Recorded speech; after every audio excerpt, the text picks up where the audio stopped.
Hi, it's Michelle again from Country Morning Creations, and today I'm really excited to share this journal with you because it's my first design team journal I've ever made. I was asked this week by Julie to be part of her design team for the old design shop, and I'll have a post link to both her Etsy shop and her blog below. And I'd already started this journal, and I have used a lot of her freebie stuff. And as a matter of fact, in my previous journal, which if you go back into all my other videos, my previous journal, I also used, I bought one of her digital sets from her Etsy shop for that because I was doing a Paris themed journal, and she has tons of French downloads. It's wonderful. Her site is fabulous. So I decided I would go ahead and use some more of her stuff. So literally all of the ephemera in this book is from the old design shop.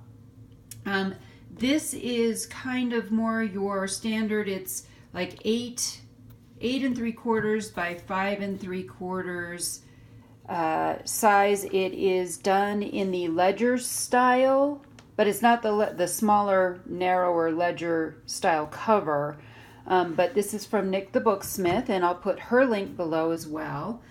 It's just real simple Tim Holtz paper that I put on it. I love this. This is from the Wildflower pack.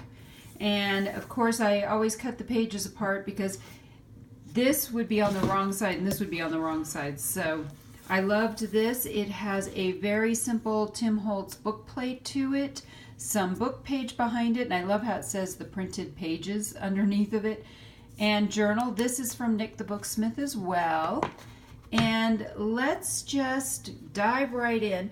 I kept this fairly simple because I am actually making this for a friend who does not know what a junk journal is. So I wanted to keep this fairly simple. I did it semi-traditionally. So again, it has the traditional seam binding. It is a hardback book, so it will last. And let's just get kind of into this. On the front page, I have a pocket that I made with a index card, a large index card that's a flip up, flip down. And then again, this is all just ephemera that I have from the old design shop. This was from her ephemera kit #1. So if you see anything here you like, you can head over to her Etsy shop. Each signature is wrapped with printed paper.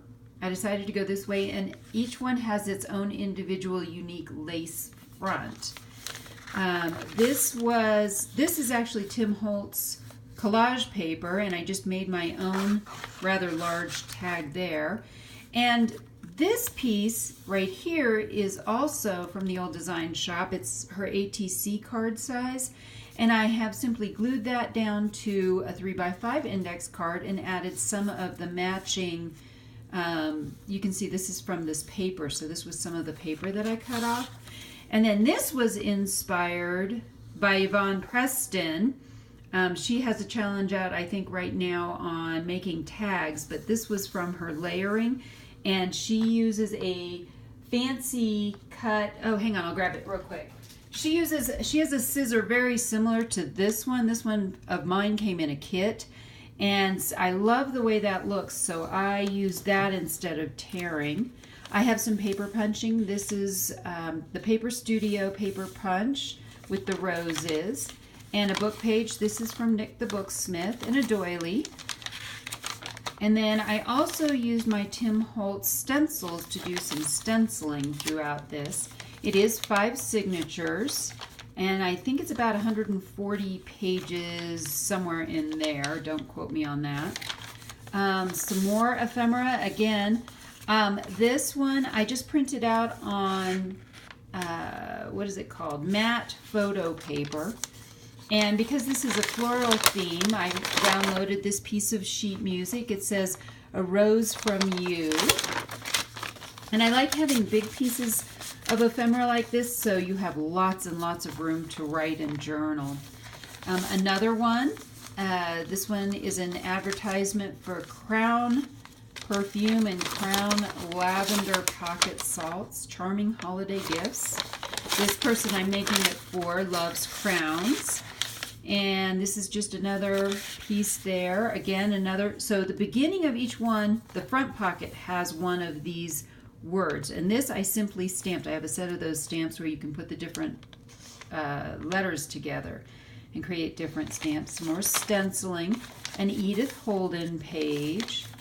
And then everything has been coffee dyed. And when I coffee dye, I also add in some baking soda, and I've actually used test strips to come up with how much baking soda I add so it neutralizes the acid.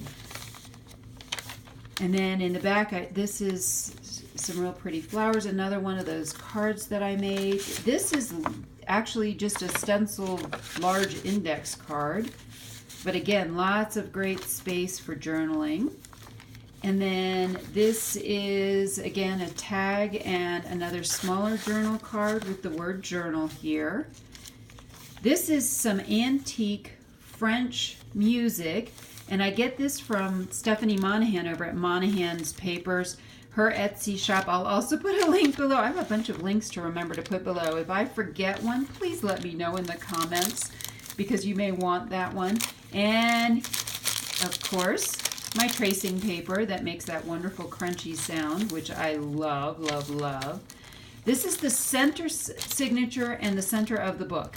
And I have gone to the 5-hole pamphlet stitch. I just really like how sturdy that is.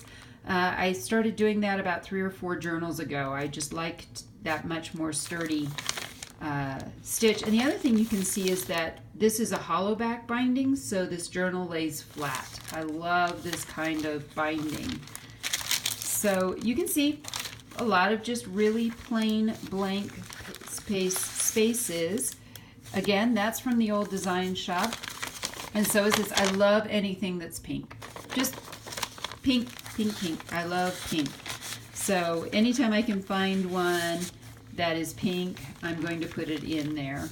And so, and believe it or not, pansies are also one of my favorite flowers, so I had to include this advertisement for giant pansies, 36 varieties for 15 cents.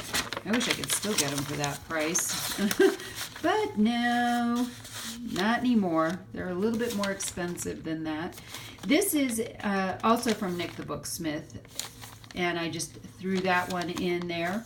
This is a 3x5, or a large index card, not a 3x5. I have a corner punch that punches these beautiful corners, and every signature has at least one page of punching where I've done that with it as well. I love this roses stencil. I used that a lot throughout this book as well. Some more, I mean, this is really cute. This is Cloverleaf Dairy, so that would be just a receipt, and this is just a handwritten note. This is another image that I got. It was part of that ephemera package, #1. I love this. I think that is so pretty. So much fabulousness to be had with all of this. Last one says notes. I threw a couple of things in here. You've got your tag.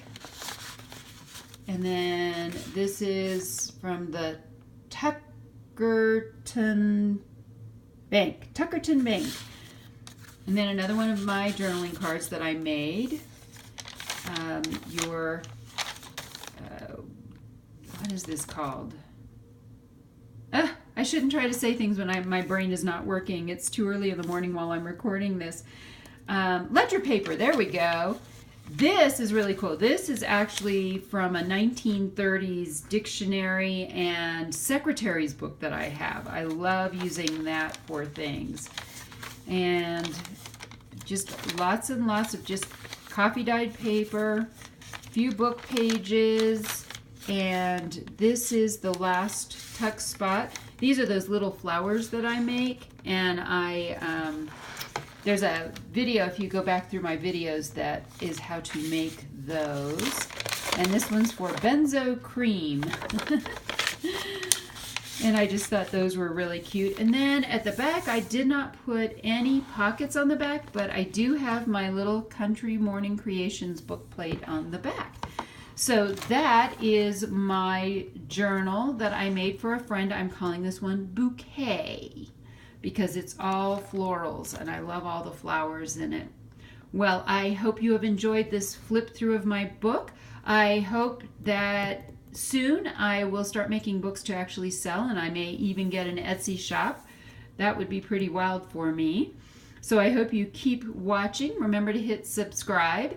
And I hope that I have encouraged you to be creative today.